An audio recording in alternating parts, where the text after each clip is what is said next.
आज का हमारा विषय है सोल एंड नॉन सोल, और यू कैन से बॉडी और मैटर।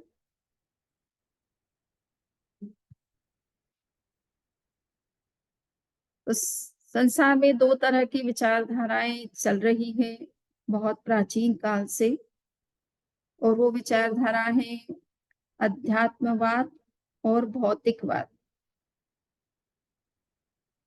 जो अध्यात्मवादी विचारधारा है वो आत्मा, परमात्मा, कर्म, कर्मफल, पुनर्जन्म, स्वर्ग, नरक, मोक्ष, इन तत्वों के अस्तित्व को मानती है।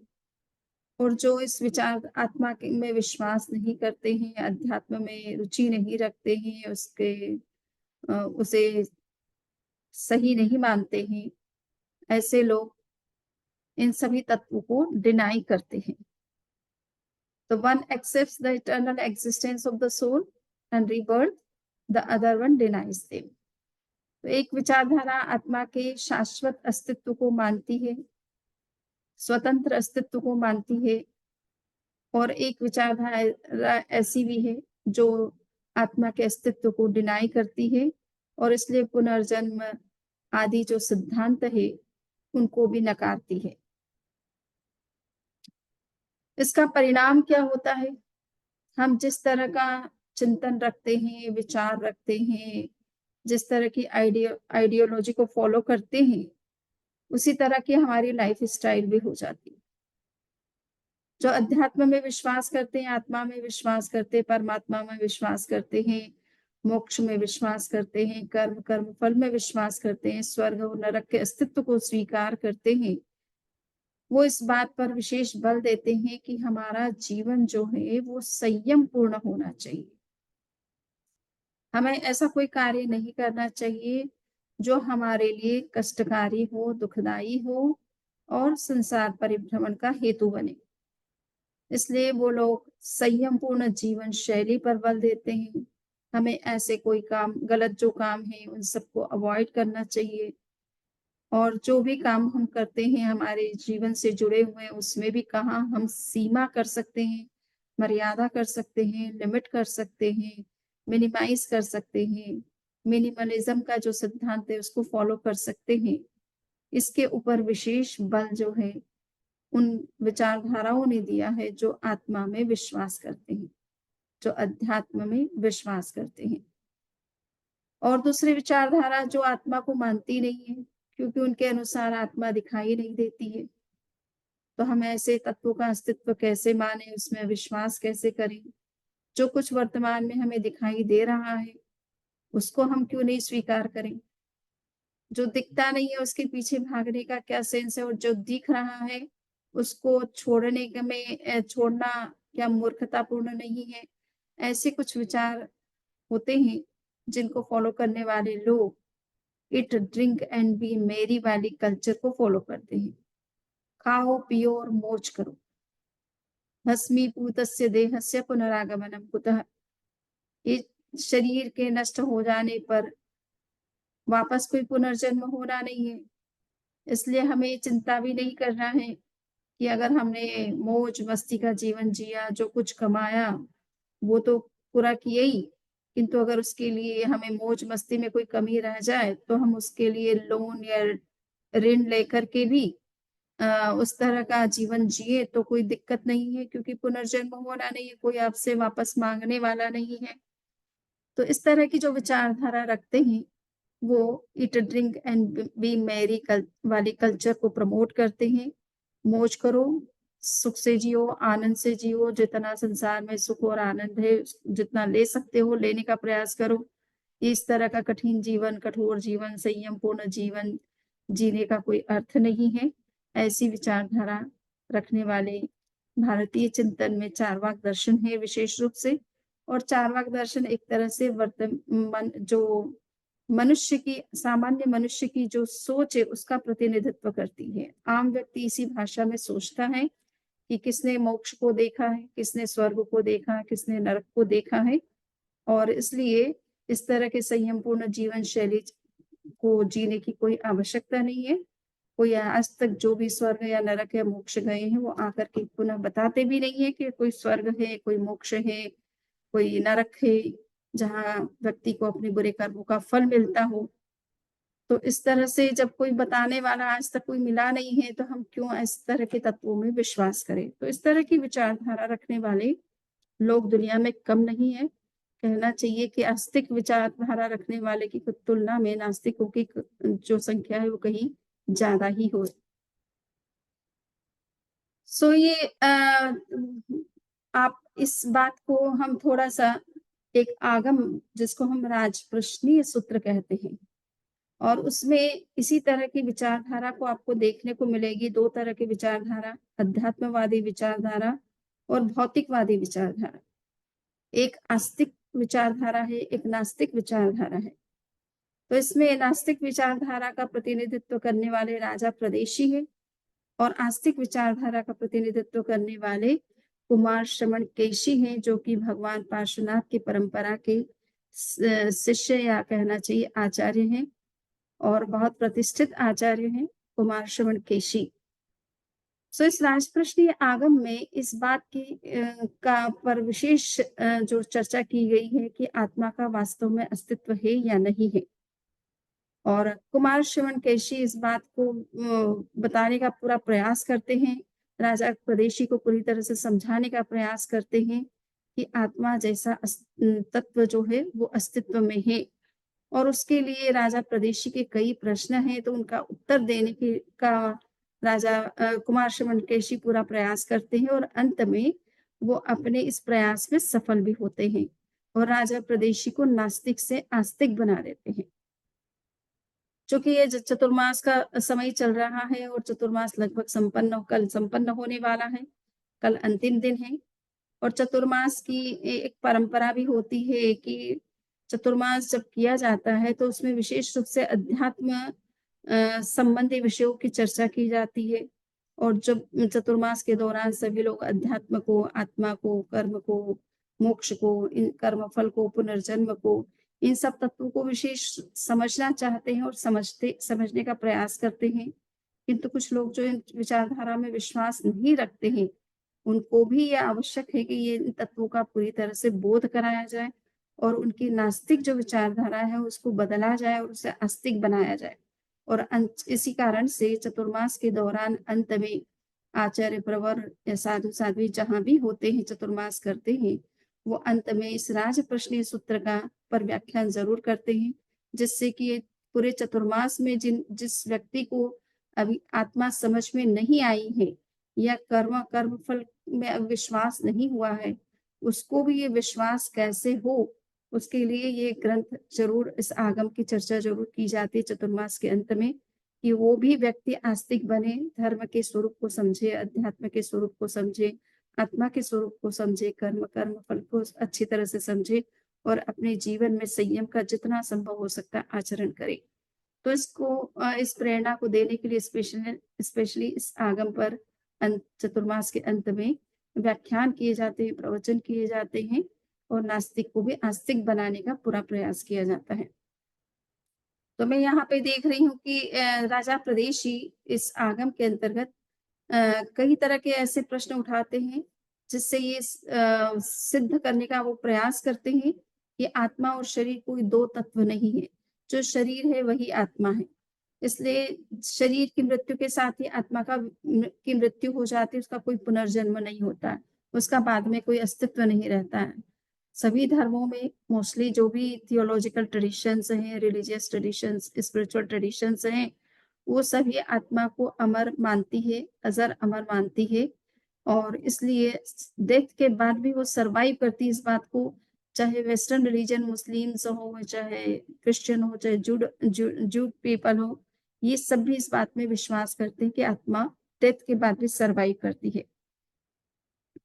किंतु राजा प्रदेशी को इसमें विश्वास नहीं है। राजा प्रदेशी कहता है कि शरीर के साथ ही आत्मा का विनाश हो जाता है। आत्मा और शरीर अलग-अलग तत्व नहीं है। ये दोनों आइडेंटिकल हैं, एक ही है। इनको सेपरेट मानना, इंडिपेंडेंट मानना, ये मेरी विचारधारा में सही नहीं है। आचार्य कुमार श्रवण केशी इस बात को प्रयास करते हैं समझाने का कि आत्मा और शरीर 2 अलग-अलग तत्व हैं और इनको अच्छी तरह से समझना चाहिए व्यक्ति को। दोनों का नेचर बिल्कुल डिफरेंट है, एक फिज़िकल है, एक नॉन फिज़िकल है। इसलिए ये मानना कि सोल और बॉडी एक ही है, ये गलत विचार है। इसे सही विचार नहीं कहा जा सकता है। और राजा प्रदेशी के बहुत सारे जो प्रश्न हैं, उनके प्रश्नों के उत्तर भी वो देने का पूरा प्रयास करते हैं।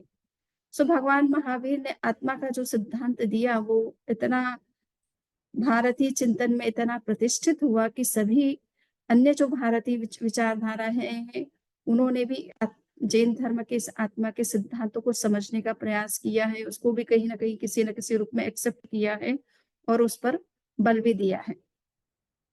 सो कुछ लोग तो जो आत्मा को नहीं मानते हैं, उनको हमें विश्वास दिलाना है कि आत्मा का अस्तित्व क्यों है और कैसे है। और जो आत्मा को मानते हैं, उनमें भी कई तरह की अलग-अलग प्रकार की विचारधाराएँ देखने को मिलती हैं। कुछ ऐसी विचारधाराएँ जिनको हम थियोलॉजिकल ट्रेडिशंस कहते हैं, जो इस बात को मानती है कि ईश्वर ही सब कुछ करता है। ईश्वर जैसा कोई एक तत्व है जो सृष्टि का निर्माण करता है, जो आत्मा का जीवों का भी निर्माण करता है और सृष्टि के अन्य तत्वों का भी निर्माण करता है। और जो कुछ होता है वो ईश्वर की इच्छा से होता है। तो जीव भी उसके एक कठपुतली की तरह है। वो जिस तरह से जीव को नचाता है, उसी तरह से जीव इस संसार में नाचता रहता है, नाना रूपों में जन्म लेता रहता है, नाना तरह के व्यवहार करता है, नाना तरह के आचरण करता है और नाना प्रकार की गतियों में परिभ्रमण करता रहता है। तो उनके हिसाब से ये है कि आत्मा का अपना कोई स्वतंत्र कर्तृत्व नहीं है। वो अपनी ओर से कुछ नहीं कर सकती, ईश्वर जैसा चाहते हैं, वैसा ही वो करती है। तो वो एक तरह से आत्मा को मान करके भी आत्मा को कठपुतली की तरह मानते हैं, उसका स्वतंत्र कर्तृत्व स्वीकार नहीं करते हैं।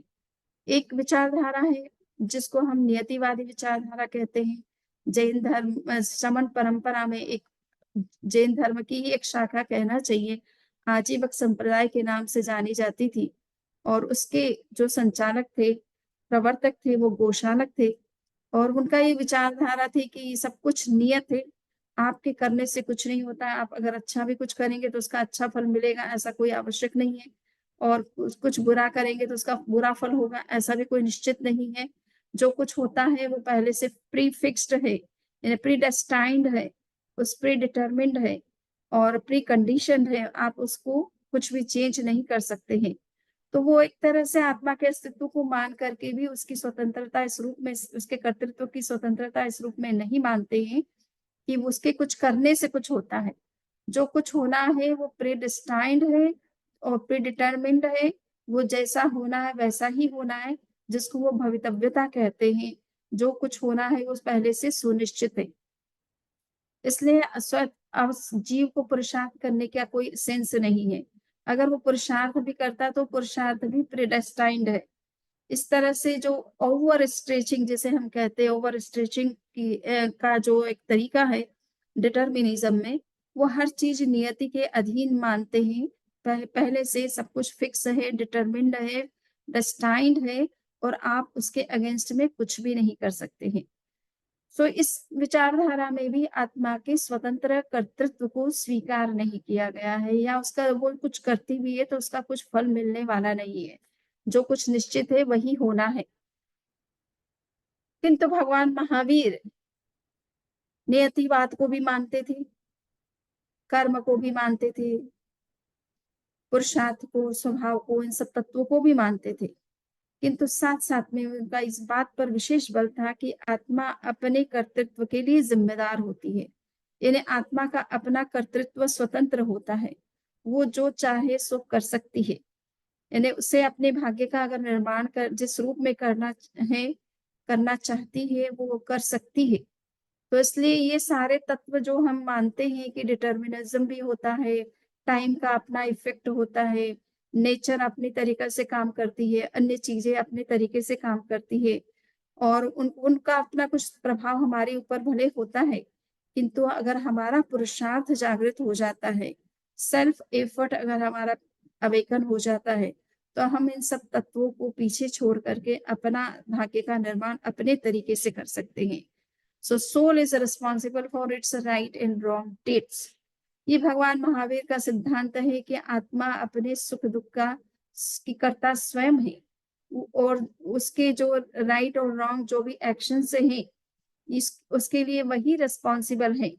अगर हम आत्मा का कर्तृत्व अपने आप में कुछ नहीं है, वो अगर कुछ अच्छा कार्य करती है और उसका कोई अवार्ड उसे नहीं मिलता है और बुरा कार्य करती है, उसका कोई पनिशमेंट नहीं मिलता है। अगर इस तरह के सिद्धांतों को हम मान लें, तो फिर संसार में या समाज में नैतिकता का कोई स्थान नहीं रहेगा। व्यक्ति चाहे जो करेगा और वो ये कह देगा कि ये पहले से प्रीडिस्टाइन्ड था, मैं क्या कर सकता था? मेरे करने से कुछ नहीं होता है। और वो कुछ गलत काम करेगा तो उसकी ज़िम्मेदारी भी वो नहीं लेगा। सो नैतिकता तभी जीवित रह सकती है संसार में जब हम इस बात को माने कि मनुष्य जो कुछ करता है उसके लिए वही ज़िम्मेदार है। उसके लिए कोई ईश्वर ज़िम्मेदार हो या कोई अन्य तत्व, अन्य फैक्टर्स ज़िम्मेदार हो, तो फिर उस कंडीशन में उसको दंड नहीं दिया जा सकता, उसको किसी तरह का अवार्ड भी नहीं दिया जा सकता, उसके काम को एप्रिशिएट भी नहीं किया जा सकता। सो इस तरह की विचारधारा को जे भगवान महावीर नहीं मानते थे। उनका कहना है कि हर जीव अपने कर्तृत्व के लिए ज़िम्मेदार है, अपने कार्य के लिए ज़िम्मेदार है। जो कुछ वो करता है, उसका पेबैक उसे ही करना होता है। उसके जीवन में अगर कोई सुख आता है, दुःख आता है, तो उसका भी कारण उसके अंदर ही निहित है। उसके ही अपने राइट या रॉन्ग डीड्स होते हैं, जो उसके प्लेज़र और पेन का कारण बनते हैं। और अगर वो चाहे पुरुषार्थ करे, तो वो आत्मा से परमात्मा बन सकती है, भगवान बन सकती है। यद्यपि जो थियोलॉजिकल ट्रेडिशन है, वो सब इस बात में विश्वास करते हैं कि आप भगवान कभी नहीं बन सकते, भगवान एक ही है और वो शाश्वत है, सदा से वो भगवान ही है और उसके अलावा जितने भी सृष्टि में जीव हैं, वो सब उसके भक्त हैं, किंतु वो कभी भगवान के स्टेटस नहीं प्राप्त कर सकते हैं। जबकि भगवान महावीर ने कहा कि हर आत्मा में परमात्मा बनने की क्षमता है और हर व्यक्ति जो है पुरुषार्थ कर सकता है और पुरुषार्थ करके अपने आत्मा से परमात्मा बन सकता है। किंतु ये पुरुषार्थ उन लोगों के अधीन है विशेष रूप से जो ये चाहते हैं कि मेरी आत्मा परमात्मा बने, मोक्ष को प्राप्त करे। ऐसी तीव्र अभिलाषा जिसके अंदर होती है, वही व्यक्ति अपने पुरुषार्थ को इस रूप में जगाता है और बढ़ाता है और अपने लक्ष्य को भी प्राप्त कर लेता है। सो भगवान महावीर ने आत्म पुरुषार्थवाद का इतना बड़ा सिद्धांत दिया। उस सिद्धांत के कारण से जैन धर्म में इस बात पर पूरा विश्वास है कि हम जो कुछ हमारे जीवन में होता है, अच्छा या बुरा, उसके ज़िम्मेदार हम स्वयं हैं और हम अपने स्वयं भाग्य के निर्माता हम स्वयं हैं। भाग्य का निर्माण करना हमारे अपने हाथ में है। हम अपने बुरे कर्मों को भी अच्छे कर्मों के द्वारा परिवर्तित कर सकते हैं। तो ये जो कर्मवाद का सिद्धांत अभी जैन धर्म ने दिया है, वो एक तरह से पुरुषार्थवाद का सिद्धांत है। कर्म हमारे करने से होते हैं। अगर हम उन कर्मों को ना करें, तो कर्म हमारा कुछ भी बिगाड़ नहीं सकते हैं। हम कोई अच्छा पुरुषार्थ करें, तो बुरे कर्मों को भी अच्छे कर्मों में हम बदल सकते हैं। ये पुरुषार्थ के अधीन है। इस बात को कर्मवाद के माध्यम से बहुत प्रमोट किया गया और इसीलिए जैन लोग विशेष रूप से आप देखते हैं कि वो कहीं भी रहे, उनको सेल्फ स्टैंड होते हैं। वो किसी से भीख माँग करके, किसी का सपोर्ट लेकर के जीवन जीने की बात नहीं सोचते हैं, बल्कि स्वयं अपने जीवन को किस तरह से उसे आगे बढ़ाना है, उसका किस तरह से डेवलपमेंट करना है और क्या का उसे किस काम करना है, इसका निर्णय वो खुद स्वयं करने का कोशिश करता है और किसी पर डिपेंडेंट रहने की कोशिश नहीं करता है। कहीं सपोर्ट मिलता भी है, तो भी उसको वो पसंद नहीं करता, उस सपोर्ट को लेना नहीं चाहता है। सो ये सेल्फ डिपेंडेंट बनने का जो सिद्धांत है, ये विशेष रूप से भगवान महावीर के दिए हुए आत्म पुरुषार्थवाद के सिद्धांत का ही एक परिणाम कहना चाहिए। और यही एक तरह से जैन धर्म का एक प्रमुख सिद्धांत है, आत्मवाद को लेकर के। इस तरह की विचारधारा सामान्यतः किसी और दर्शन में देखने को बहुत कम मिलती है कि आत्मा स्वयं परमात्मा बन सकती है और अपने पुरुषार्थ को एक बहुत ऊँची दिशा दे सकती है। अब हम ये देख रहे हैं कि आत्मा के बारे में जो विश्वास नहीं करते हैं, जैसे राजा प्रदेशी, उनके अपने क्या ऐसे प्रश्न हैं जिससे कि हमें ये पता चले कि इस तरह की जो नास्तिक विचारधारा रखते हैं, वो लोग आत्मा को लेकर के क्या सोचते हैं और उनको अगर हमें समझाना हो, तो हम क्या हमारे पास में इस तरह के लॉजिक हैं, आर्ग्यूमेंट्स हैं, आंसर्स हैं, जिससे कि उनकी बात का हम कोई समाधान दे सकते हैं। उनकी जो प्रॉब्लम है, उसको कहीं हम कम करने में या उसका सॉल्यूशन देने में हम कामयाब हो सकते हैं। सो हम देख रहे हैं कि राजा प्रदेशी केशी श्रवण के पास में जाते हैं और उनका एक सारथी था कहना चाहिए, रथ चलाने वाला और चित्त उसका नाम था। वो मंत्री भी था संभवतः। तो उसके मन में ये हमेशा वो चूँकि जैन धर्म को फ़ॉलो करता था, आत्मा में विश्वास करता था, कर्मवाद में विश्वास करता था, पुनर्जन्म को मानता था, स्वर्ग, नरक, मोक्ष होते हैं, इस बात को भी वो अच्छी तरह से मानता था। तो उसके मन में ये रहता था कि राजा प्रदेशी बड़े जो है नास्तिक विचारधारा रखते हैं, आत्मा और शरीर की भिन्नता को नहीं जानते हैं और इसलिए कभी-कभी क्रिमिनल्स के प्रति इनका जो व्यवहार है वो बड़ा क्रूरतापूर्ण होता है। तो इसलिए वो चाहते हैं कि राजा प्रदेशी भी आत्मा के अस्तित्व को समझे। राजा होना एक उसका एक कहना चाहिए कि राजा होना उसकी एक नियति हो सकती है और उसका कुछ दायित्व भी हो सकता है। अगर कोई चोरी करता है, कोई डकैती करता है, हिंसा करता है, तो उसे दंड देना भी राजा का कर्तव्य हो सकता है। किंतु अगर वो आत्मा को अच्छी तरह से समझ ले तो दंड देने की जो तरीके हैं, उन तरीकों में कहीं सुधार भी लाया जा सकता है। क्रिमिनल को हम डेथ का पनिशमेंट देने की अपेक्षा उसको सुधरने का एक अवसर भी दे सकते हैं। तो इसलिए वो चाहता था कि राजा परेशी किसी तरह से इस बात को समझे कि आत्मा शरीर से भिन्न है और हम जो कुछ करते हैं उसके ज़िम्मेदार हम स्वयं होते हैं। हम चाहे राजा बने, चाहे रंक बने, हम जो कुछ करेंगे उसको पे बैक करना हमारा ही मूल काम होगा, कोई दूसरा उसे पे बैक नहीं करेगा। इस बात को समझाने के लिए चित्त जो है राजा प्रदेशी को कुमार शमन केशी के पास ले जाते हैं और राजा प्रदेशी केशी श्रवण से जैसे ही मिलते हैं, तो उनसे वो प्रश्न करते हैं, बात पूछते हैं कि क्या सोल और बॉडी सेपरेट है? आप इस तरह का मत रखते हैं, आप इस तरह की विचारधारा रखते हैं कि सोल जो है वो इटर्नल है, बॉडी जो है वो ट्रांज़िटरी है। सो इस तरह की विचारधारा को मैं नहीं मानता हूँ। मुझे तो ये लगता है कि सोल और बॉडी एक ही चीज़ है। बॉडी के नाश होने के साथ ही सोल का भी नाश हो जाता है। अलग से सोल जैसा कोई तत्व एक्ज़िस्ट नहीं करता है या सर्वाइव नहीं करता है। तब केशी उनसे कहते हैं कि राजन, सोल और बॉडी ये 2 सेपरेट तत्व हैं। सोल एक तरह से अजर, अमर, अविनाशी तत्व है, चैतन्यमय है। बॉडी जो है वो जड़ तत्व है और विनाशी तत्व है, वो हमेशा उसी सर्वाइव नहीं करती है।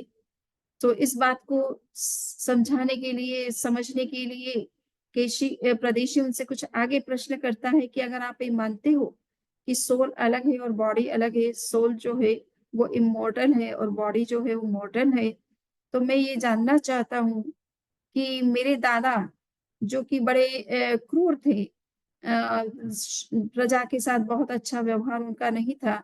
जनता का जिस तरह से उन्हें देखभाल करनी चाहिए थी, जो व्यवस्थाएँ करनी चाहिए थी, उनके साथ जिस तरह का न्याय करना चाहिए था, वो ऐसा कुछ नहीं करते थे। बहुत ही अधार्मिक थे और आपकी दृष्टि में ऐसे अधार्मिक लोग तो नरक जाते हैं। तो मेरे दादा अगर नरक गए हैं, तो उनको नरक से आकर के मुझे बताना चाहिए था कि उन्होंने ऐसे क्रूर कर्म किए इसलिए वो नरक में गए हैं। तो तुम ऐसा कोई काम मत करना, तुम भी राजा हो मेरी तरह, किंतु जनता का पूरा तरह से ध्यान रखना, उनके साथ न्याय करना, कोई गलत व्यवहार मत करना। ऐसी शिक्षा तो उन्होंने कभी आकर के मुझे नहीं दी। तो मैं कैसे मान लूँ कि मेरे दादा जो है, ये आत्मा और शरीर अलग-अलग है। चूँकि उनकी शरीर के विनाश के साथ उनका अस्तित्व ही समाप्त हो चुका है, इसलिए वो आकर के मुझे कुछ नहीं बता पाते हैं। इसी तरह से मेरी दादी की बात है कि वो बहुत ही धार्मिक थी और बहुत धर्म करती थी, किंतु उसने अगर आपके हिसाब से धर्म करने वाले स्वर्ग को प्राप्त करते हैं, तो स्वर्ग में जाने के बाद उसने कभी मुझे ये नहीं कहा कि मैं धर्म करती थी इसलिए मुझे स्वर्गीय सुख मिले हैं, बहुत आनंद का जीवन है, संसार के जो दुःख होते हैं, समस्याएँ होती हैं, उनसे सारी मुक्ति मिल जाती है स्वर्गीय जीवन को प्राप्त करने से। तो ऐसी बात आकर के दादी ने भी मुझे कभी नहीं कही। तो मैं कैसे ये मान लूं कि आत्मा और शरीर दो अलग अलग तत्व हैं। इस बात पर केशी शमन उनसे कहते हैं कि तुम ये सोचो कि कोई व्यक्ति तुम्हारी पत्नी के साथ कोई गलत व्यवहार करता है, तो तुम उसका क्या करोगे? तो बोले मैं उसी समय उसको प्राण विहीन कर दूँगा। यानी उसको उसका मर्डर कर दूँगा। तो इस बात को के सुन कर के कैशी श्रमण उससे उस प्रश्न करते हैं कि अगर वो क्रिमिनल तुमसे एक बार के लिए दया की भीख माँगे और कहे कि कुछ समय के लिए मैं अपने परिवार से मिल के आ जाता हूँ, चूँकि अब मुझे आपने मृत्यु दंड दिया है, तो जीवन तो समाप्त तो होने वाला है। तो अंत में मैं अपने परिवार से कम मिल कर के आ जाऊँ अंतिम समय में और उनको ये बता दूँ कि मैंने देखो ऐसा गलत काम किया, उसके कारण से राजा ने मुझे मृत्यु दंड दिया है, तो भविष्य में तुम कभी इस तरह का काम मत करना। ऐसा यदि वो तुमसे कहता है, तो क्या तुम उसे आज्ञा दोगे? उसे जाने की परमिशन दोगे? तो राजा प्रदेशी ने कहा कि नहीं, ऐसा नहीं हो सकता है। ऋषि श्रवण ने कहा कि ऐसा क्यों नहीं हो सकता है? क्योंकि वो अपराधी है, बहुत बड़ा अपराधी है, जिसने मेरी पत्नी के साथ गलत व्यवहार किया है। मैं उसको किस तरह से घर जाने की अनुमति दे सकता हूँ?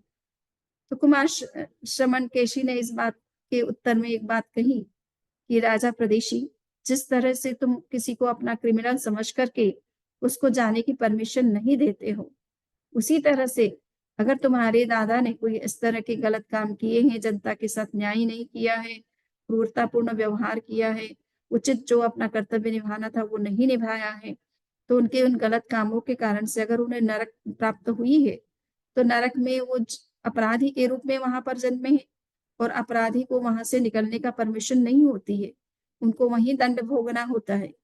तो इसलिए जैसे तुम अब किसी क्रिमिनल को परमिशन नहीं दे सकते हो, वैसे ही तुम्हारे दादा भी अगर अपराधी हैं, तो उनको भी नरक से बाहर आकर के अपने परिवार वालों को इस तरह का कोई मैसेज देने का राइट नहीं होता है। वो इस तरह से वहां से निकल करके नहीं आ सकते हैं। तो ये नरक की अपनी लिमिटेशन है, अपने रूल्स एंड रेगुलेशन से उनको ब्रेक करना उनके लिए संभव नहीं होता है। इसलिए तुम्हें आकर के कुछ नहीं बता पाते हैं।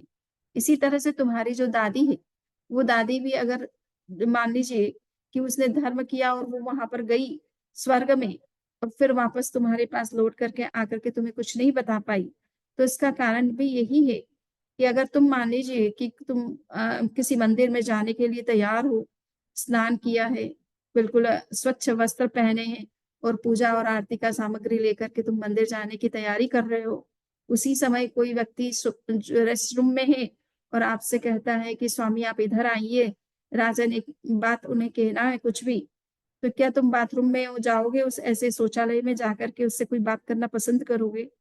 तो कोई बोले, राजा ने कहा कि नहीं, ये संभव ही नहीं है, मुझे मंदिर जाना है, फ्रेश कपड़े पहने, तो बाथरूम में जाने का तो कोई प्रश्न ही नहीं उठता उस कंडीशन में। तो राजा ने कुमार श्रवण केशी ने कहा कि इसी तरह से तुम्हारी दादी ने धर्म किया और धर्म के कारण से अगर वो स्वर्ग गई है, तो जो स्वर्ग में चले जाते हैं वो नीचे चाह करके भी नहीं आ सकते हैं। दूर से ही देवी देवताओं को कहा जाता है कि 500 योजन की दूरी से ही उनको दुर्गंध आने लगती है मृत्यु लोक की, मनुष्य लोक की, और उस दुर्गंध की वातावरण में देवता जल्दी से नीचे की तरफ आना पसंद नहीं करते हैं। तो इसलिए तुम्हारी दादी अगर देवी बनी भी है या देवता बनी भी है, तो वो उस कंडीशन में नीचे आकर के तुम्हें कोई मैसेज नहीं दे सकती है। ये स्वर्ग की अपनी सीमाएं हैं, मर्यादाएं हैं, लिमिटेशन है, या देवी देवताओं का अपना तरीका है कि वो हर जगह हर स्थान पर नहीं जाते हैं। तो इसलिए तुम्हें ये सोचने की आवश्यकता नहीं कि वो आकर के अगर तुम्हें कोई मैसेज नहीं भी दिया है, तो इससे ये सिद्ध नहीं होता है कि आत्मा शरीर से अलग नहीं है, भिन्न नहीं है, वो अजर और अमर नहीं है, मृत्यु के बाद भी सरवाइव नहीं कर रही है। प्रदेशी के मन में सेटिस्फेक्शन नहीं होता है, वो उसके बहुत सारे प्रश्न और भी होते हैं, वो कहते कि आपने ये उत्तर जो दिया है ये आपकी अपनी मान्यता है, आप ऐसा समझते हैं इसलिए आप मुझे इस तरह से समझाने का प्रयास कर रहे हैं। किंतु जब तक मेरे सभी प्रश्नों का मुझे समाधान आप नहीं देते हैं, तब तक मैं इस विचारधारा को एक्सेप्ट नहीं कर सकता हूँ। तो उसका अगला प्रश्न है कि मैंने एक चोर को पकड़ा और मेरे पास में एक चोर को लाया गया और मैंने उसको पनिशमेंट दिया और पनिशमेंट के रूप में उसको एक लोहे की जो कहना चाहिए कि बॉक्स है या बर्तन है, उसके अंदर उसको डाला और ऊपर से ढक्कन लगा दिया गया और उस ढक्कन को पूरी तरह से सील कर दिया गया, जिसको शीशा और रांगा जिसको कहते हैं, जिससे कि वो एकदम पूरी तरह से सील हो जाता है और उससे हवा भी बाहर नहीं निकल सकती या उसके भीतर हवा भी नहीं जा सकती है। और कुछ समय के बाद में मैंने उसको खोल करके जब देखा तो वो व्यक्ति मर चुका था, चूँकि ऑक्सीजन भी नहीं मिल रहा था उसे किसी तरह से और पूरी तरह से वो जो आयरन बॉक्स था वो पूरी तरह से सील्ड था, पैक था, क्लोज़्ड था। तो उस कंडीशन में वो कुछ उसका सर्वाइव करना मुश्किल था। वो कुछ समय के बाद उसकी डेथ हो जाती है। किंतु मैंने ये देखा कि अगर उसकी डेथ हुई और उसकी आत्मा उसके शरीर से अगर बाहर निकली भी थी, तो वो घड़े से बाहर भी निकली थी, उस बॉक्स से बाहर भी गई थी और बॉक्स में कहीं भी कोई तरह का छेद नहीं था, किसी तरह का छिद्र नहीं था जिससे कि ये पता चले कि आत्मा इस बॉक्स से बाहर निकल कर के गई है। तो मैं कैसे विश्वास कर सकता हूँ कि आत्मा और शरीर 2 अलग-अलग तत्व हैं। अगर 2 अलग होते, तो एक आत्मा के बाहर निकलने का कहीं न कहीं कुछ न कुछ मुझे सुराग उस बॉक्स में मिलना चाहिए। बिना किसी छेद के, बिना किसी रास्ते के, बिना किसी मार्ग के वो किस तरह से बाहर निकली। वो बाहर गई नहीं इसका मतलब ये है। वो है ही नहीं सेपरेट इंडिपेंडेंट सोल इस बॉडी से कोई सेपरेट उसका अस्तित्व है नहीं। उस कंडीशन में उसके निकलने का भी कोई प्रश्न नहीं लगता है और इसी कारण से मुझे कहीं कोई सुराग नहीं मिला उस बॉक्स के अंदर, जिससे मैं ये जान सकूँ कि आत्मा कुछ अलग है और वो इस बॉक्स से बाहर निकल कर के कहीं और चली गई है। तो केशव शर्मन ने कहा कि अगर तुम ऐसा सोचते हो कि आत्मा बाहर निकलती है, तो उस बर्तन में छेद होना चाहिए। तो मैं तुमसे एक प्रश्न करता हूँ कि अगर कोई एक रूम है, जिसमें किसी आप म्यूज़िशियन को बुलाते हो और उसका वो म्यूज़िक बजाता है, किंतु उस रूम को आपने पूरी तरह से बंद कर दिया है। पूरी तरह से एयर टाइट कर दिया है, यानी एयर भी उसमें एंटर नहीं कर सकती है। तो वो अगर अंदर में उस कमरे के अंदर है और कोई म्यूज़िकल इंस्ट्रूमेंट को वो अगर बजाता है, तो वो म्यूज़िक की जो साउंड है, वो बाहर आएगी कि नहीं, उस कमरे से बाहर सुनाई देगी कि नहीं? तो राजा ने कहा सुनाई देगी। तो कुमार श्रवण केशी ने पूछा कि वो आवाज़ किस तरह से बाहर आई?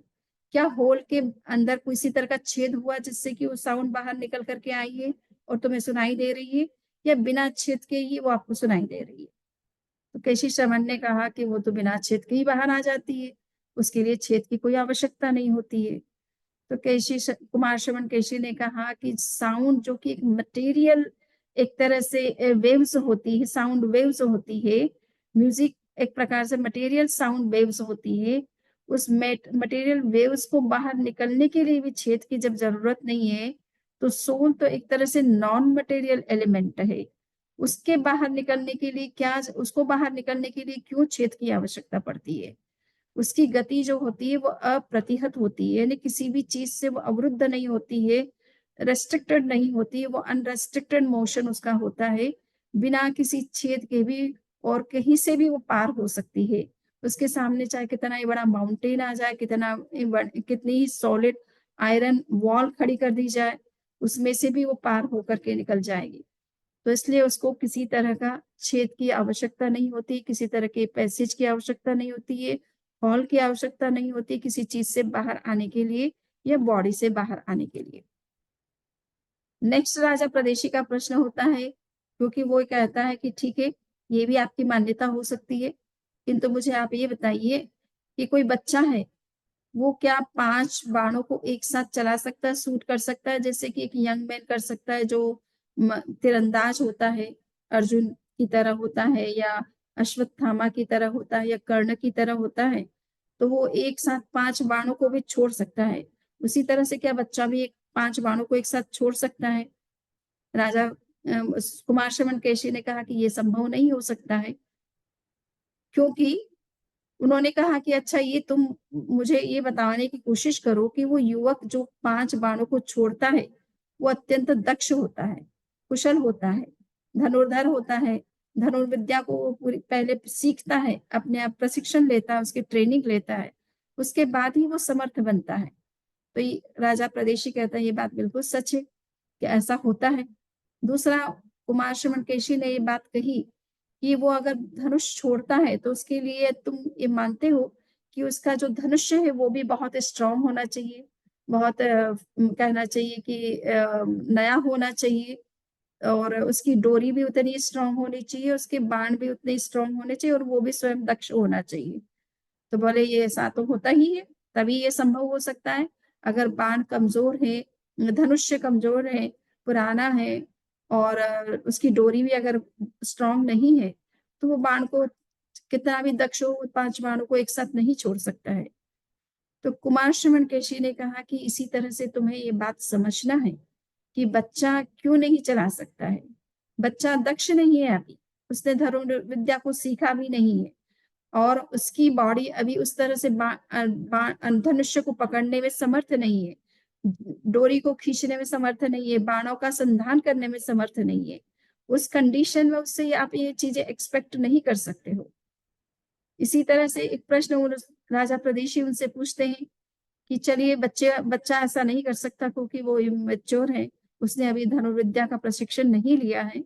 किंतु एक ओल्ड मैन है जो कि बहुत मैच्योर है, सब कुछ जानता है, उसने जीवन में सब कुछ सीखा है, जाना है और वो अगर उसे कहा जाए कि 100 क्विंटल भार उठाने के लिए, तो एक युवा जिस तरह से उठा सकता है, क्या एक वृद्ध उठा सकता है? वो तो बहुत अनुभवी है। तो कुमार शमन केशी ने उनसे कहा कि युवा उठा सकता है, कब उठा सकता है? कि जब उसके पास में इस तरह का कोई साधन हो, जिसमें भार को उठाने में ईज़ी रहे। उस तरह का अगर उसके पास सही साधन होते हैं, तो वो ऐसा उठा सकता है। और एक कमज़ोर व्यक्ति जिसके पास उस तरह के साधन नहीं है, बॉडी भी उसकी जो है फिज़िकल बॉडी भी स्ट्रॉन्ग नहीं है, यंग नहीं है उस तरह से कि वज़न उठा सके, तो उस कंडीशन में उससे आप ऐसी आशा कैसे कर सकते हो? तो ये बातें कह कर के कुमार शमन केशी ने समझाने का प्रयास किया है कि आत्मा और शरीर अलग-अलग है। शरीर के आधार पर हम आत्मा को न समझने का प्रयास न करें और शरीर की जो कंडीशंस है, उसको हम सेपरेट अलग से तरीके से समझने का प्रयास करेंगे, तो हमें ये समझ में आएगा कि आत्मा में कितनी ही शक्ति भले हो, किंतु अगर शरीर उस तरह से समर्थ नहीं है, तो वो जो काम हम उससे एक्सपेक्ट करते हैं यंग एज में, वो चाइल्ड हुड में या ओल्ड एज में वो संभव नहीं हो सकता है। तो हमें बॉडी को सेपरेट देखना है और बॉडी की कंडीशन को भी हमें समझना होगा। और नेक्स्ट जब है प्रदेशी फिर उनसे कई प्रश्न करते हैं, क्योंकि अभी भी उनको सैटिस्फैक्शन नहीं है। वो कहते हैं कि आप ये बताइए कि अगर आत्मा और शरीर अलग-अलग तत्व हैं, तो ये मैंने एक आत्मा को तोलने का प्रयास किया है। एक चोर जिसको मेरे पास में लाया गया था, मैंने उसको पहले जीवित अवस्था में उसको कोई हानि नहीं पहुँचाई, किसी तरह की चोट नहीं पहुँचाई, किसी तरह का उसके अंग भेद नहीं किया यानी अंग छेदन नहीं किया। और उसके शरीर को मैंने उसे पूरा तोला और जो उसका वेट था, वज़न था, बाद में उसको जो है मृत्युदंड दिया गया और मृत्युदंड के बाद उसके शरीर को इस तरह से मृत्यु दी गई थी जिससे कि उसके शरीर का कोई भी पार्ट उससे अलग ना हो। किसी तरह से उसे कोई तरह की चोट ना पहुँचे, हानि ना हो उसके शरीर की। उस तरह से उसको मृत्युदंड दिया गया और जब वो डेथ हो गई तो उसके बाद में उसकी डेड बॉडी को फिर हमने तोला तो देखा कि वज़न में कोई फ़र्क नहीं हुआ।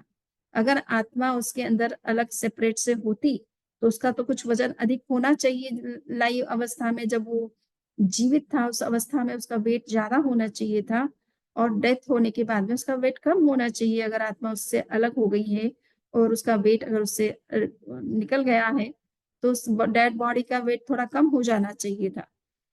तो कैशी श्रमण ने उनसे कहा कि देखो, आप एक अगर आपने कोई एक लेदर बैग जिसके सहारे या जो लोग भी समुद्र में तैरते हैं, तैरने के लिए जाते हैं, स्विमिंग करते हैं, वो जिस तरह से किसी नौका का या कोई चीज़ों का सपोर्ट लेते हैं और विशेष रूप से लेदर की जो बैग होती है जिसमें हवा भर कर के उस पर उसके सपोर्ट से वो जब स्विमिंग करते हैं, तो उस हवा भरने से पहले लेदर का बैग का जो वज़न था और हवा भरने के बाद जो उसका वेट होता है, उस वेट में क्या कोई फ़र्क पड़ता है? तो राजा ने कहा, "नहीं, कोई फ़र्क नहीं पड़ता है। चाहे हवा भरी हो, चाहे खाली हो, उससे कुछ फ़र्क नहीं पड़ता है।" तो कुमार शमन केशी ने कहा कि हवा तो एक प्रकार से मटेरियल बॉडी होती है, एयर को हम एक फिजिकल बॉडी मानते हैं, अगर उसके रहते हुए भी आपको लेदर के वजन में कोई फर्क नजर नहीं आता है, उसके निकलने पर भी कोई वजन में फर्क नजर नहीं आता है, तो आत्मा तो एक नॉन फिजिकल एलिमेंट है। उसमें तो ऐसा कुछ वेट है भी नहीं। फिजिकल चीजों में, मटेरियल चीजों में तो कुछ वेट होता है, कुछ हल्की होती है, कुछ भारी होती है, किंतु आत्मा तो नॉन फिजिकल है। इसमें किसी तरह का न तो वेट होता है, इसलिए इसके अगुरु लघु कहा जाता है। आत्मा अगुरु लघु होती है, न तो वो भारी होती है, न हल्की होती है। उसमें इस तरह का जो मटेरियल ऑब्जेक्ट्स में जिस तरह से वेट होता है, कोई लाइट वेट होता है, कोई हेवी वेट वाली चीजें होती है, उस तरह का वेट उसके अंदर कोई होता नहीं है। उस कंडीशन में आप अगर शरीर को चाहे जीवित अवस्था में उसका वजन करो, चाहे मृत्यु के बाद उसका वजन करो, उससे कोई फर्क नहीं पड़ना है। और इससे ये भी सिद्ध नहीं होना है कि आत्मा शरीर से अलग नहीं है। तब राजा के मन में और प्रश्न है। उसने कहा कि मैंने अगर आत्मा है, शरीर के भीतर ही पाई जाती, जैसा आपका सिद्धांत है कि आत्मा देह परिमाण होती है, शरीर जितना होता है उतनी ही आत्मा होती है, उससे बाहर नहीं होती है। तो हम शरीर को जब हम टुकड़ों में, मैंने एक चोर को दंड दिया और उसकी बॉडी को पीसेस में बांट दिया, उसके शरीर के कई टुकड़े कर दिए, और हर टुकड़े में मैंने देखने का प्रयास किया, किंतु कहीं भी किसी भी तरह से मुझे कोई ऐसा साइन नहीं मिला कि कहीं आत्मा की किसी भी बॉडी के किसी पार्ट में कोई प्रेजेंस है। तो हम कैसे माने कि आत्मा और शरीर अलग अलग है? कुमार श्रवण केशी ने इस बात के उत्तर में, इस प्रश्न के उत्तर में ये बात कही कि ऐसा लगता है राजन कि तुम उन लकड़हारों की तरह हो जिसे ये पता नहीं है कि जो है वो लकड़ी में किस तरह से होती है और उसको किस तरह से बाहर प्रकट किया जाता है। तो राजा ने कहा कि आप क्या कहना चाहते हैं, मैं समझ नहीं पाया। तो कुमार श्रवण केशी एक उन्हें स्टोरी सुनाते हैं कि कुछ लोग जंगल में जाते हैं, अपने साथ में अग्नि को भी ले जाते हैं, यानी कुछ आग लगाने के लिए जो दिया होना चाहिए या कैंडल होना चाहिए, कोई इस तरह की चीज होनी चाहिए, तो उनके साथ थी। और जंगल में चलते चलते जब उन्हें भूख लगी तो उन्होंने उनके साथियों ने एक व्यक्ति को कहा कि भाई, उनमें से किसी एक व्यक्ति से कहा कि तुम खाना बनाओ और हम फ्रेश होकर के आ जाते हैं नदी में स्नान वगैरह, आसपास में जहां भी पानी हो। तो खाना बनाने के लिए तो अग्नि पात्र को जैसे ही देखा तो अग्नि बुझ चुकी थी, उसमें जो है लो वो चल नहीं रही थी और वो बुझ गया था। तो उसने सोचा कि अब क्या किया जाए, खाना कैसे बनाया जाए, अग्नि पात्र में अग्नि है नहीं, अग्नि कैसे जलाऊं। और फिर उसको दिया गया था कि अगर तुम किसी कारण से अग्नि बुझ जाए पात्र की, तो तुम इस तरह की जो अरणी की लकड़ी होती है, इनको आपस में घिस करके इससे अग्नि प्रकट कर सकते हो। तो उसने एक फर्शी लिया और फर्शी के साथ से उस जो अरणी की लकड़ी थी उसके कई टुकड़े कर दिए, और सोचा कि इसमें से कहीं इससे अग्नि निकल करके आ जाएगी तो मैं अग्नि जला करके भोजन पका लूंगा। किंतु देखा कि कितने ही टुकड़े कर दिए, कहीं से कोई अग्नि प्रकट नहीं हो रही है। और वो ऐसे ही बैठा रहा, निराश उदासीन होकर के। जब सारे मित्र स्नान करके आ गए और खाना खाने के लिए उससे कहने लगे कि अब खाना तैयार हो गया क्या, तो उसने कहा कि मैं क्या करता, अग्नि बुझ गई। और तुमने जो अरणी की लकड़ी की बात कही थी उसमें भी कोई अग्नि प्रकट नहीं हुई, मैंने उसके पूरे पीसेस कर दिए, एक एक टुकड़ा कर दिया, किंतु कहीं से कोई अग्नि नहीं निकली, और मैं इसलिए खाना नहीं बना पाया। दूसरे किसी मित्र ने कहा कि ठीक है, तुम जाओ, तुम भी स्नान करके आ जाओ, तब तक मैं खाना बनाता हूँ। उसने उस अरणी की लकड़ी को आपस में घीसा और उससे अग्नि प्रकट हो गई। तो उसे समझाया गया कि अरणी की लकड़ी के टुकड़े करने से अग्नि नहीं प्रकट होती है, किंतु आपस में घिसने से, या तो पत्थर के साथ घिसने से, या लोहे के साथ घिसने से, या लकड़ी को आपस में घिसने से वो अग्नि प्रकट होती है। तो इसी तरह से कुमार शमन केशी ने कहा कि शरीर के टुकड़े करने से आत्मा नहीं प्राप्त होती, या उसका कोई साइन आपको नहीं मिलता है, किंतु वो उसके भीतर है, उसी से ये बॉडी वर्क कर रही है। हम सुन रहे हैं, हम देख रहे हैं, हम समझ रहे हैं, हम चिंतन कर पा रहे हैं, किसी चीज को जो है टेस्ट करना है तो वो टेस्ट कर सकते हैं, टच कर सकते हैं।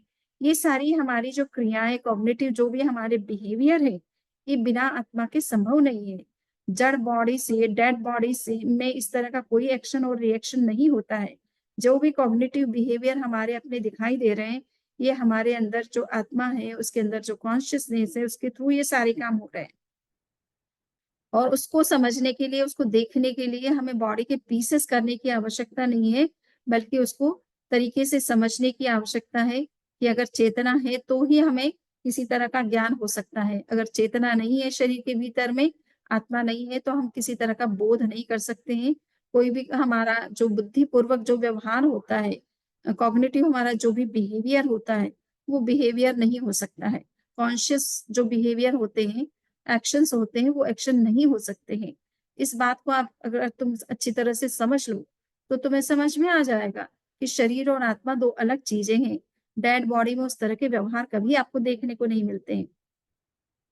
तब अंत में तद्देशी इस बात को जानना चाहता है कि अगर आत्मा और शरीर 2 अलग-अलग तत्व हैं, तो आप मुझे क्या शरीर से आत्मा को अलग करके दिखा सकते हो? जैसे कि आँवले को अपन हाथ में रखते हैं, तो आँवला हमें दिखाई देता, हाथ अलग दिखता है और आँवला अलग दिखाई देता है और स्पष्ट रूप में आँवला भी दिखाई दे रहा है और हाथ भी दिखाई दे रहे हैं। तो क्या इसी तरह से आप शरीर और आत्मा को अलग-अलग तरीके से हमें अलग-अलग करके मुझे दिखा सकते हो? तब कुमार श्रवणकेशी ने जैसे ही कुछ उत्तर देने की सोची, उसी समय हवा चलने लगी और हवा के कारण से पत्ते हिलने लगे, वृक्ष हिलने लगे। तो कुमार श्रवणकेशी ने राजा प्रदेशी को कहा कि राजन, तुम देख रहे हो, हवा चल रही है? बोले, हाँ महाराज, हवा तो चल रही है। हवा के और हवा चल रही है, इसका पता है तुम्हें कैसे चल रहा है? कि पत्ते हिल रहे हैं, पेड़ हिल रहे हैं, वस्तुएं जो है हवा के कारण से हिलने लग जाती है। तो उन्होंने कहा कि हवा है, इसकी प्रेजेंस तुम बता पा रहे हो पत्तों के हिलने से या पेड़ों के हिलने से? क्या तुम हवा को दिखा सकते हो जिसमें कि रूप है, यानी वो एक तरह से एयर अपने आप में एक प्रकार की बॉडी है, तो उसका अपना जो है एक्शन है, उसका अपना काम भी है कि वो चलती है तो वस्तुएं हिलने लग जाती है, तो उसका फंक्शन भी आप देख रहे हो। वो एक मटेरियल बॉडी भी है अपने आप में। इसके बावजूद भी तुम उसे देख नहीं पा रहे हो और न दिखा पा रहे हो। तो आत्मा तो एक अमूर्त तत्व है, उसका तो कोई फिजिकल रूप ही नहीं है और उसका बिहेवियर, उसका एक्शन आपको दिखाई दे रहा है बॉडी के माध्यम से, इसके बावजूद भी आप उसे एक्सेप्ट नहीं कर पा रहे हो। तो नॉन फिजिकल एलिमेंट को आप जब एयर जो कि फिजिकल होते हुए भी आप उसे देख नहीं पा रहे हो, केवल उसके एक्शन या रिएक्शन को आप देख रहे हो, उसी तरह से आपको ये भी समझना है कि आत्मा तो नॉन फिजिकल तत्व है, किंतु उसका अपना एक्शन और रिएक्शन होता है और वो एक्शन रिएक्शन हमारे भीतर होता रहता है। कॉग्निटिव बिहेवियर के रूप में, इमोशंस के रूप में, फीलिंग्स के रूप में, नॉलेज के रूप में, अवेयरनेस के रूप में, कॉन्शियसनेस के रूप में, ये अनेक तरह के व्यवहार और एक्शंस हमारे आत्मा के हमें दिखाई दे रहे हैं। तो हम उसके थ्रू आत्मा के अस्तित्व को क्यों नहीं मान सकते हैं? एयर के अस्तित्व को जैसे हम पत्तों के हिलने के माध्यम से मान सकते हैं, तो हम कॉग्निटिव बिहेवियर को देखकर, एक्शन को देख कर के हम आत्मा के स्वतंत्र अस्तित्व को क्यों नहीं स्वीकार कर सकते हैं? तो राजा प्रदेशी कुछ कन्विंस्ड हुए और उनका अगला प्रश्न था कि अगर ऐसी बात है कि आत्मा और शरीर अलग-अलग तत्व हैं, तो आप ये बताइए कि हाथी और एक कुंथू, कुंथू सबसे छोटा प्राणी कहा जाता है, उसकी बॉडी सबसे छोटी होती है और एलिफेंट जिसकी बॉडी बहुत ह्यूज होती है, बड़ी होती है। तो उसने ये कहा कि अगर आत्मा और शरीर 2 अलग-अलग तत्व है और तो फिर ये कुंथू और हाथी, इनकी आत्मा में कोई फ़र्क है या दोनों सेम है? तो केशी ने कहा कि दोनों की आत्मा में कोई फ़र्क नहीं है। हाँ, उनकी फिजिकल डेवलपमेंट में फ़र्क है। उनकी एक की बॉडी बहुत बड़ी है, एक की बॉडी छोटी है। जिसके जैसे कर्म है, उसके हिसाब से उनकी बॉडी होती है और उसी तरह के उनके अपने एक्शन, रिएक्शन और व्यवहार भी होते हैं, सोच भी होती है, इमोशंस भी होते हैं। तो इन सब चीज़ों में आप डिफरेंस देख सकते हो और उसका कारण उसके अपने कर्मों का डिफरेंस है। किंतु आत्मा का जहाँ तक प्रश्न है, कुंथू की आत्मा हो चाहे हाथी की आत्मा हो, उसमें कोई अंतर नहीं है। कुंथू की आत्मा कल हाथी की भी बन सकती है, हाथी की आत्मा कल कुंथू के रूप में भी जन्म ले सकती है। तो शरीर का अंतर हो सकता है और उसका कारण उसके अपने कर्मों का अंतर है, किंतु आत्मा तो दोनों की एक ही जैसी है। दोनों में अनंत ज्ञान, अनंत दर्शन, आनंद और शक्ति पाई जाती है। आत्मा का जो अपना असंख्य प्रदेशात्मक जो उसका स्वरूप होता है, उसमें कोई अंतर नहीं होता है। कुंथु की आत्मा भी असंख्य प्रदेशी है, हाथी की आत्मा भी असंख्य प्रदेशी है, उसमें भी उतना ही ज्ञान, दर्शन, आनंद और शक्ति है। और कुंथ एलिफेंट में भी उतना ही ज्ञान, दर्शन और वो सब चीज़ें हैं। हाँ, किंतु कर्मों के कारण उनके विकास में बहुत अंतर आपको देखने को मिल सकता है। तब प्रदेशी का ये प्रश्न है कि ये कैसे संभव हो सकता है कि हाथी जितना बड़ा शरीर है और कुंथु एक बिल्कुल छोटा शरीर है। आत्मा किस तरह से इसे इतने बड़े शरीर में कैसे स्प्रेड हो सकती है और एक छोटे शरीर में कैसे अपने आप को समाहित कर सकती है। तो कैसे शमन उससे कहते हैं कि इसको समझने के लिए एक लैंप का अपन उदाहरण लेते हैं। एक कमरा है जिसको कुटागारशाला शास्त्र में कहते हैं कि बहुत ही बड़ा एक हॉल है। उस होल को पूरी तरह से बंद कर दिया जाए और उसके सेंटर में अगर एक कोई कैंडल जलाया जाए, एक दीपक जलाया जाए, तो उस दीपक का प्रकाश कहाँ जाएगा? तो बोले पूरे कुटागार शाला में, पूरे हॉल के अंदर स्प्रेड हो जाएगा। और उसी दीपक के ऊपर अगर कोई एक बड़ा-सा डिब्बा रख दिया जाए, तो वो प्रकाश कहाँ जाएगा? बोले उस डब्बे डिब्बे में समाहित हो जाएगा। यानी होल इतना बड़ा था, उससे सिमट करके वो प्रकाश केवल उस डिब्बे के अंदर समाहित हो जाता है, उसी में स्प्रेड करता है। अगर उसको और ज़्यादा छोटे किसी बर्तन से ढक दिया जाए, तो वो प्रकाश कहाँ जा ज रहेगा? तो कहा कि उस ढक्कन के अंदर वो सिमट जाएगा। तो कैशी शमन ने ये समझाने का प्रयास किया कि इसी तरह से आत्मा और शरीर का आपसी संबंध होता है। जीव को जितना बड़ा शरीर मिलता है, वो उतने बड़े शरीर में स्प्रेड हो जाती है। और अगर उसको छोटा शरीर मिलता है, तो वो छोटे शरीर में अपने आप को समाहित कर लेती है, सिमट लेती है। तो ये कॉन्ट्रैक्शन और एक्सपांशन जो बॉडी का होता है, वो कर्मों के अनुसार होता है और बॉडी के अनुसार होता है। जितनी बड़ी बॉडी आत्मा उतने में अब फैल जाती है और अगर बॉडी छोटी है, तो वो अपने आप को उतने में समाहित कर लेती है, अपने आप को कॉन्ट्रैक्ट कर लेती है। सो इसलिए बॉडी के हिसाब से बॉडी को सोल को रिज़ाइड करना होता है। जितनी बड़ी बॉडी उतने में वो स्प्रेड होती है, अगर छोटी है तो छोटे में स्प्रेड हो जाती है। किंतु आत्मा का स्वरूप में कोई अंतर नहीं होता, आत्मा जितनी है उतनी ही है, वो कोई छोटी-बड़ी इस स्वरूप में नहीं होती है। तो इसलिए तुम्हें ये समझना है कि आत्मा और शरीर ये 2 अलग-अलग तत्व हैं। आत्मा अजर-अमर है, अविनाशी है, अपने कर्मों की कर्ता है, स्वयं कर्म फल की भोक्ता है और अगर वो पुरुषार्थ करती है, तो कर्मों के बंधन से मुक्त भी बन सकती है, परमात्मा भी बन सकती है, मोक्ष पद को भी प्राप्त कर सकती है और उसके लिए आवश्यक है कि वो सम्यक दर्शन, सम्यक ज्ञान, सम्यक चारित्र, रूप रत्न त्रय की आराधना करे। उसके द्वारा वो निश्चित रूप से अपना उच्चतम विकास करके परमात्मा दशा को प्राप्त हो सकती है। तो इसलिए हे राजन, ये समझने का प्रयास करो, आत्मा और शरीर अलग-अलग है और इसमें तुम्हारा पूर्ण विश्वास होना चाहिए। इसमें किसी प्रकार का कोई संदेह नहीं रहना चाहिए। जब इतने प्रश्न और उत्तर होते हैं और सबका उत्तर जो है बड़ा सटीक उत्तर कुमार शमन केशी राजा प्रदेशी को जब देते हैं, तो अंत में राजा प्रदेशी सरेंडर हो जाते हैं और वो एक एक्सेप्ट कर लेते हैं कि आपने जो आत्मा और शरीर की भिन्नता का मुझे बोध दिया है, मुझे पूर्ण विश्वास हो गया है कि आत्मा अलग है और शरीर अलग है।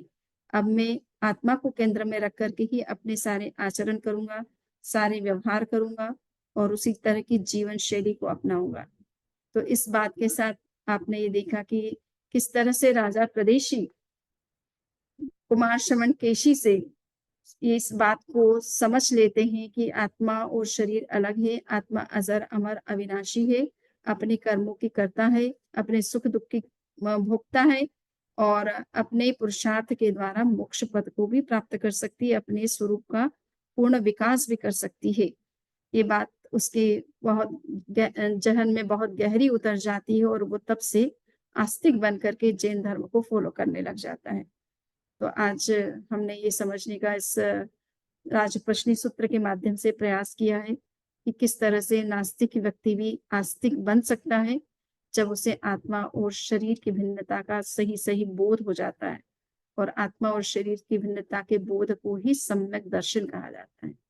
ये सम्यक दर्शन हम सबको सदा प्राप्त होता रहे और हम इसके अनुसार अपनी जीवन शैली का निर्माण करें और जीवन में उन सब चीजों के तत्वों के को भी समझने का पूरा प्रयास करें कि कर्म क्या होता है, कर्मफल क्या होता है, पुनर्जन्म क्यों होता है, कैसे कर्मों से मुक्ति पाई जा सकती है और उसके लिए हम संयम और संवर की साधना अधिकतम अपने जीवन में कैसे कर सकते हैं। तो अधिक से अधिक समय निकाल करके हम इस संवर तत्व की, संयम तत्व की आराधना में कितना आगे बढ़ सकते हैं, इसके लिए हमें निरंतर सोचना है, संकल्प भी करना है और साथ साथ में उस तरह की जीवन शैली का निर्माण भी करना है।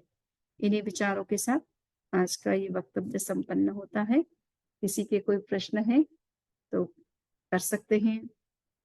यद्यपि समय 15 मिनट मैंने ज्यादा ही ले लिया है, क्योंकि ये चतुर्मास की संपन्नता पर प्रवचन विशेष रूप से जलाजय प्रश्नी सूत्र पर किया जाता है और कई दिन तक प्रवचन संभवतः चलता है। मैंने आज एक ही दिन में सारे प्रवचन जो है संपन्न कर दिए हैं, इसलिए 15 मिनट कुछ एक्स्ट्रा टाइम लिया है। अभी किसी के कोई प्रश्न है तो वो जरूर कर सकते हैं। हमारे पास में 2-3 मिनट का समय है।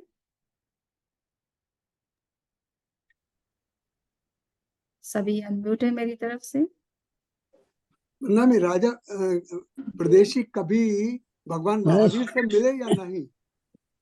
क्योंकि ये कुमार श्रवण केशी से मिले और महावीर से मिलने का मेरे ख्याल से तो शायद कहीं कोई प्रसंग हमें देखने को नहीं मिलता है। जब वो देवलोक गए, सूर्याप देव बने और उन्होंने आके फिर भगवान महावीर के दर्शन किए थे। हाँ, तब उन्होंने ये बात पूछा था ये कौन है, गौतम स्वामी ने पूछा, तब उन्होंने बताया ये राजा परदेशी का जीव सूर्याप देव बना है और उसकी ये रिद्धि उसको कैसे मिली वो सब बताया भगवान। सही है। ये वो मतलब स्वर्ग जाने के बाद में जब वो आस्तिक बन गए, धर्म का आचरण करने लगे और फिर मृत्युपुरांत स्वर्ग में जाकर के जब सूर्याप देव बन करके वापस भगवान महावीर के दर्शन करते हैं, तभी जो है ये प्रसंग आता है। बट ऐसे राजा प्रदेशी के रूप में कभी उन भगवान महावीर से मिले हो, ऐसा थोड़ा प्रसंग देखने को नहीं मिलता है।